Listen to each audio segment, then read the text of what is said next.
I'm here because as a child, I was pulled into Jeffrey Epstein's world. সামাজিক যোগাযোগ মাধ্যম থেকে শুরু করে সারা বিশ্বেই এখন আলোচিত অ্যাপস্টেইন ফাইল। জেফ্রি অ্যাপস্টেইন এবং তার সহযোগী গিলেন ম্যাক্সওয়েলের বিরুদ্ধে দীর্ঘ তদন্তের পর আদালতের নির্দেশে প্রকাশিত লাখ লাখ পৃষ্ঠার এই নথি বিশ্বজুড়ে তুমুল আলোচনার জন্ম দিয়েছে।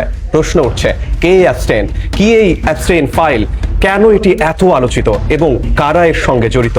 জেফ্রি অ্যাপস্টেইন ছিলেন একজন মার্কিন ধনী ফিনান্সিয়ার। নিউ ইয়র্কে জন্ম নেওয়া এই ব্যক্তি খুব দ্রুত অভিজাত মহলে নিজের জায়গা তৈরি করেন, আর তার সাথে যোগাযোগ ছিল শীর্ষ রাজনীতিবিদ, বিশ্ববিখ্যাত ব্যবসায়ী, হলিউড তারকা, এমনকি রাজ পরিবারের সদস্যদেরও। বাইরে থেকে দেখে তাকে মনে হতো সফল, প্রভাবশালী এবং সম্মানিত ব্যক্তি, কিন্তু আড়ালে তিনি চালাতেন ভয়ঙ্কর এক অপরাধ জগৎ।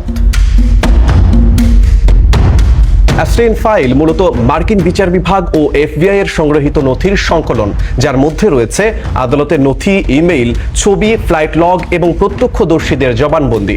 মূলত এটি একটি আন্তর্জাতিক শিশু পাচার ও যৌন শোষণ চক্রের দালিলিক প্রমাণ। ফাইলটি আলোচিত হওয়ার মূল কারণ হলো নথিতে থাকা নামের তালিকা। এতে বিশ্বের শীর্ষ রাজনৈতিক নেতা, রাজ পরিবারের সদস্য, ধনকুবের, সেলিব্রিটি এবং প্রভাবশালী ব্যবসায়ীদের নাম উঠে এসেছে। তবে নথিতে নাম থাকা মানেই অপরাধ প্রমাণিত নয়। The Epstein bill as soon as it comes over from অ্যাপস্টেইনের বিরুদ্ধে সবচেয়ে গুরুতর অভিযোগ ছিল নাবালিকা মেয়েদের যৌন নির্যাতন, আন্তর্জাতিক যৌন পাচার, ভয় দেখিয়ে ভুক্তভোগীদের চুপ করিয়ে রাখা এবং প্রভাবশালী ব্যক্তিদের জন্য মেয়েদের সরবরাহ করা। তদন্তে উঠে আসে ভয়াবহ তথ্য।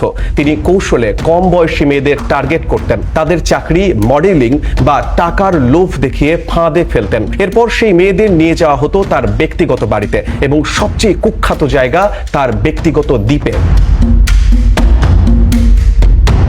নথিতে যে নামগুলো এসেছে তারা হলো সাবেক মার্কিন প্রেসিডেন্ট বিল ক্লিন্টন, বর্তমান মার্কিন প্রেসিডেন্ট ডোনাল্ড ট্রাম্প, ব্রিটিশ রাজ পরিবারের প্রিন্স অ্যান্ড্রু, ধনকুবের বিল গেটস, ইলন মাস্ক সহ হলিউড ও বিনোদন জগতের অন্যান্য তারকা। অ্যাপস্টেইনের এই নথিতে উঠে এসেছে আরও চাঞ্চল্যকর তথ্য। মিডল ইস্ট আইয়ের প্রতিবেদনে বলা হয়েছে, আমিরাতের ব্যবসায়ী আজিজা আল আহমাদি ও আবদুল্লাহ আল মারি যৌথভাবে কাবা শরীফের গিলাফের 3টি টুকরা অ্যাপস্টেইনের কাছে পাঠানোর ব্যবস্থা করেন। তবে নথিতে নাম থাকা মানেই কেউ অপরাধী এমন নয়। অনেকের নাম এসেছে শুধু সামাজিক যোগাযোগের কারণে, কারো ইমেল আদান প্রদানের কারণে, আবার অনেকের পরিচিত বা ছবির সূত্রে। বিল গেটস সহ অনেকেই সম্পৃক্ততার কথা অস্বীকার করেছেন। 2019 সালে অ্যাপস্টেইন গ্রেফতার হন যৌন পাচার ও নাবালিকা শোষণের অভিযোগে। তবে বিচারের অপেক্ষায় থাকা অবস্থায় কারাগারে তার রহস্যজনক মৃত্যু, যা নিয়ে আজও বিতর্ক রয়েছে। অ্যাপস্টেইন মারা গেছে বহু বছর আগে, তারপরও তার নাম কেন ঘুরে ফিরে আসছে? কারণ নতুন করে প্রকাশ হচ্ছে অ্যাপস্টেইন ফাইলস। ধাপে ধাপে প্রকাশিত হচ্ছে লাখ লাখ পৃষ্ঠার নথি, ইমেইল, ছবি, ফ্লাইট তালিকা, আর নতুন এসব নথিতে উঠে আসছে রাজনীতিবিদ, ব্যবসায়ী, রাজ পরিবারের সদস্য এবং প্রভাবশালী ব্যক্তিদের তথ্য।